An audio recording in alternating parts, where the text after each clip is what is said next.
യോഹന്നാന്റെ സുവിശേഷം 2-ാം അധ്യായം 1 മുതൽ 11 വരെയുള്ള വാക്യങ്ങൾ. നാളെ മുതൽ നാം വീണ്ടും ഒരു നോമ്പ് കാലത്തിലേക്ക് പ്രവേശിക്കുകയാണല്ലോ. ഈ അവസരത്തിൽ ദൈവം നമ്മോട് ഓരോരുത്തരോടും ചോദിക്കുന്ന ഒരു പ്രധാനപ്പെട്ട ചോദ്യമുണ്ട്. നിങ്ങൾ എങ്ങനെ നോമ്പിലേക്ക് പ്രവേശിക്കുന്നു?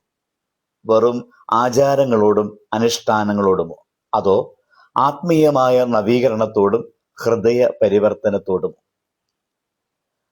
നാം വായിച്ചതായ വേദഭാഗത്തിൽ ഖാനാവിലെ കല്യാണത്തിന്റെ സംഭവം രേഖപ്പെടുത്തിയിരിക്കുന്നു.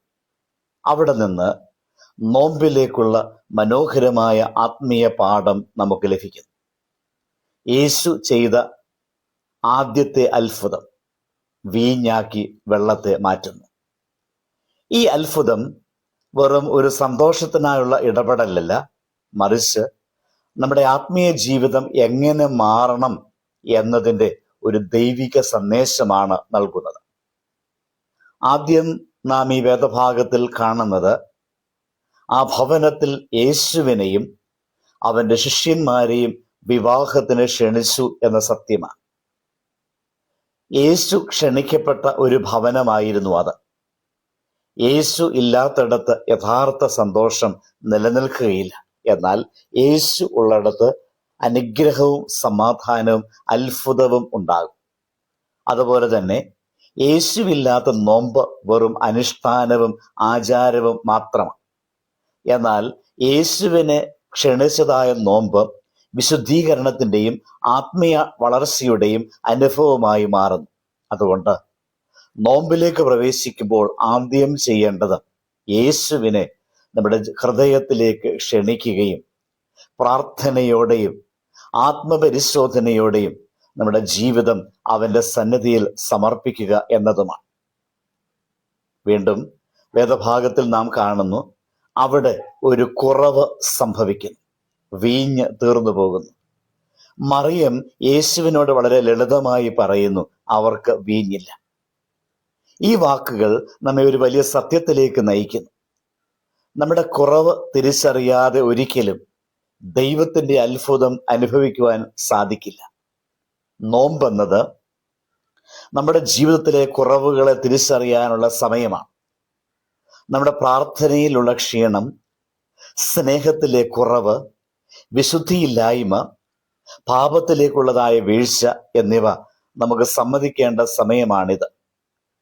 എനിക്കെല്ലാം ശരിയാണ് എന്ന് പറയുന്നതിന് പകരം, ദൈവമേ എനിക്ക് നിന്നെ വേണം, എനിക്ക് കുറവുണ്ട് എന്ന് സമ്മതിക്കുന്ന വിനയം നമുക്കുണ്ടാകണം. പശ്ചാത്താപമില്ലാത്ത നോമ്പിന് യാതൊരു അർത്ഥവുമില്ല.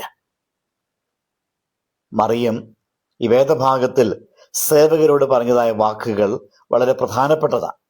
അവൾ പറയുന്നു, അവൻ നിങ്ങളോട് പറയുന്നത് നിങ്ങൾ പ്രവർത്തിക്കുക. ഈ വാക്കുകളിലാണ് നോമ്പിന്റെ ഹൃദയം അടങ്ങിയിരിക്കുന്നത്. യേശു പറഞ്ഞത് അവർ അനുസരിച്ചു. പാത്രങ്ങളിൽ വെള്ളം നിറയ്ക്കുക എന്ന് പറഞ്ഞപ്പോൾ അവർ അതിനെ ചോദ്യം ചെയ്തില്ല, അവർ അനുസരിച്ചു. അവർ സാധാരണ വെള്ളം നിറച്ചു, എന്നാൽ അതിനെ വീഞ്ഞാക്കി മാറ്റിയത് യേശു ആയിരുന്നു. അതുപോലെ നമുക്കും നമ്മുടെ ജീവിതത്തിൽ അനുസരിക്കേണ്ടതുണ്ട്. നാം പ്രാർത്ഥിക്കണം, ഉപവസിക്കണം, ദാനം ചെയ്യണം, ക്ഷമിക്കണം, പാപം ഉപേക്ഷിക്കണം. നമ്മുടെ ഭാഗം വിശ്വസ്തയോടെ ചെയ്യുമ്പോൾ ദൈവം അതിനെ അത്ഭുതമാക്കി മാറ്റും. ഈ വേദഭാഗത്തിൽ വീണ്ടും നമുക്ക് കാണാൻ സാധിക്കുന്നത് ഒരു വലിയ മാറ്റമാണ്. വെള്ളം വീഞ്ഞായി മാറുന്നു. സാധാരണ ഒന്നിനെ യേശു അസാധാരണമായി മാറ്റുന്നു. ഇതാണ് നോമ്പിന്റെ യഥാർത്ഥ ലക്ഷ്യം. നമ്മുടെ സാധാരണ ജീവിതം ആത്മീയമായി ഉന്നതിയിലേക്ക് മാറണം. പാപം വിശുദ്ധിയിലേക്ക് മാറണം. നിരാശ പ്രത്യാശയായി മാറണം. ദൈവം നമ്മെ പുതുക്കുകയും രൂപാന്തരപ്പെടുത്തുകയും ചെയ്യണം. പ്രിയപ്പെട്ടവരെ, ഈ നോമ്പിലേക്ക് നാം യേശുവിനെ ക്ഷണിച്ചും നമ്മുടെ കുറവുകൾ തിരിച്ചറിഞ്ഞും അവൻ്റെ വചനത്തിനനുസരിച്ചും മാറ്റത്തിനായി കാത്തിരുന്നും പ്രവേശിക്കണം. അങ്ങനെ ചെയ്താൽ കാനാവിലെ അത്ഭുതം പോലെ നമ്മുടെ ജീവിതത്തിലും ദൈവത്തിൻ്റെ അത്ഭുതം സംഭവിക്കും. ഈ നോമ്പ് വെറും ഒരു ആചാരമായി മാത്രം അവശേഷിക്കാതെ നമ്മുടെ ജീവിതത്തെ മാറ്റിമറിക്കുന്ന ഒരു വിശുദ്ധി അനുഭവമായി തീരട്ടെ. വെള്ളം വീഞ്ഞായതുപോലെ നമ്മുടെ ജീവിതവും ദൈവം മഹത്വകരമായി മാറ്റട്ടെ. പ്രാർത്ഥിക്കാം.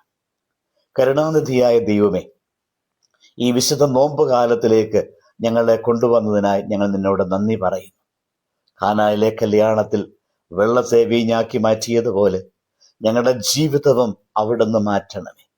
ഞങ്ങളുടെ കുറവുകൾ തിരിച്ചറിയാനുള്ള വിനയം, നിന്റെ വചനം അനുസരിക്കാനുള്ള ഹൃദയം, വിശുദ്ധിയിൽ നടക്കാനുള്ള ശക്തി എന്നിവ ഞങ്ങൾക്ക് ദാനമായി നൽകണമേ. ഈ നോമ്പുകാലം വെറും ആചാരമായി മാത്രം അവശേഷിക്കാതെ ആത്മീയ നവീകരണത്തിൻ്റെയും രൂപാന്തരത്തിൻ്റെയും സമയമായി മാറ്റണമേ. ഞങ്ങളുടെ കുടുംബങ്ങളെയും സഭയെയും അനുഗ്രഹിക്കണമേ. എല്ലാറ്റിലും നിന്റെ മഹത്വം പ്രത്യക്ഷപ്പെടണമേ. ആമേൻ. ദൈവം അനുഗ്രഹിക്കട്ടെ.